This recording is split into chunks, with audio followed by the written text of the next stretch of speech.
In this video, we'll discuss what is the difference in a formal language between logical, non-logical, and auxiliary symbols. Logical symbols have a fixed meaning in that formal language. And by fixed meaning, we mean that they mean the same thing no matter where you find them. Now, in our language of PL, our only logical symbols are the connectives. Why say our connectives have a fixed meaning? Again, think of alpha and beta as any well-formed formula. So, anything that our connectives can connect to. Consider not alpha. Now, alpha could stand for any well-formed formula, but that not sign will mean that whatever alpha is false. And the same goes for the rest of them. Alpha and beta always means that both of them are true. Alpha or beta always means that at least one, possibly both of alpha and beta are true. Alpha arrow beta always means that you can't have alpha without also having beta, and alpha double arrow beta always means that you can't have alpha without beta and you can't have beta without alpha either. Now, logical symbols have a fixed meaning. Non-logical symbols have to have their meaning specified for them. In other words, their meaning is not fixed. In our language of PL, what are our non-logical symbols? Basically, all of our basic propositions.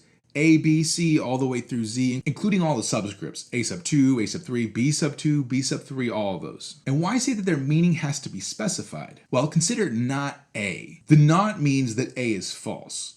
But what does A mean? Nothing yet. We need to specify what A means. So we could say that A means aardvarks are awesome. And then that not A is going to be that it's not the case that aardvarks are awesome. And this is why we said that we had to have a glossary. We had to specify the meanings of each of our basic propositions, otherwise they're meaningless. Whereas the logical symbols we already defined in our syntax, so we don't ever have to redefine them again. We don't need to put them in our glossary. Now you may wonder, why just basic propositions? Why don't we need to put compound propositions in our glossaries too? Well, remember that our compound propositions are just made up of basic propositions and connectives.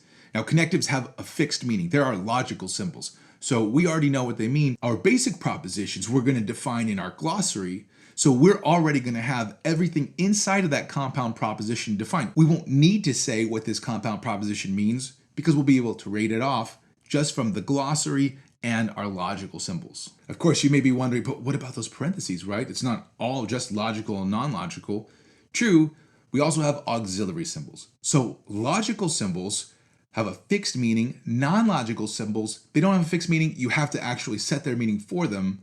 Auxiliary symbols actually have no meaning at all. So why are they symbols then? Well, they're going to help us to clear out any kind of ambiguity. They're more like instructions on how we should read a well-formed formula that we have before us. In our language of PL, the only kind of auxiliary symbols that we're going to have are parentheses. How does this work? Well, consider the following proposition. Does this mean both A and B or C? Or does it mean either A and B or C? Well, with parentheses, we can clarify. If we put our parentheses around the latter part, right, the B or C, then we would read this as A and B or C. If we put the parentheses around the first two basic propositions, then we would have either A and B or C. Now that I'm saying this, I realize that that might sound exactly the same. So let me give a little bit of meaning to those A's, B's, and C. Let's say that A here means I eat apples, B means I eat bananas, and C means I eat celery. Putting our parentheses around the B or C, we would get that I eat apples,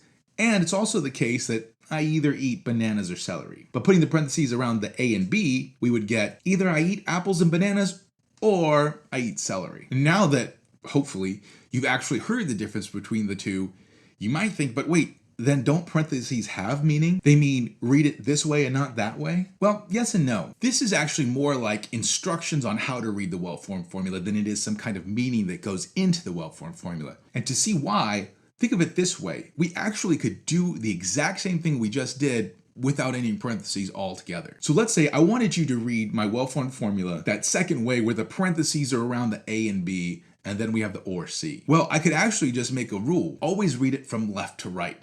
Always do that first connective on the left-hand side and then do the next connective and all that kind of stuff. And then this would read A and B, and then I would get the or C afterwards just by my ordering rules, and I got rid of all of my parentheses, and yet I'm still saying the exact same thing one way or another. I'm still saying either I eat apples and bananas or I eat celery. Now, clearly the ordering doesn't mean anything, right? It's just a rule on how to read it.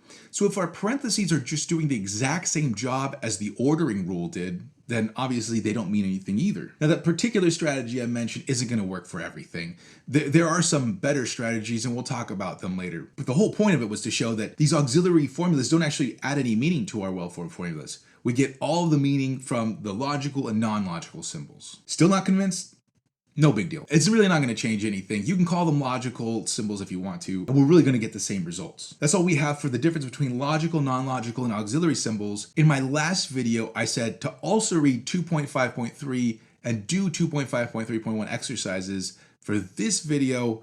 However, as I was sort of going through it, I realized now I've got too much on this video. So for next time, if you haven't done it already, you can do those two things. If not, then you've already done your homework. You're good to go.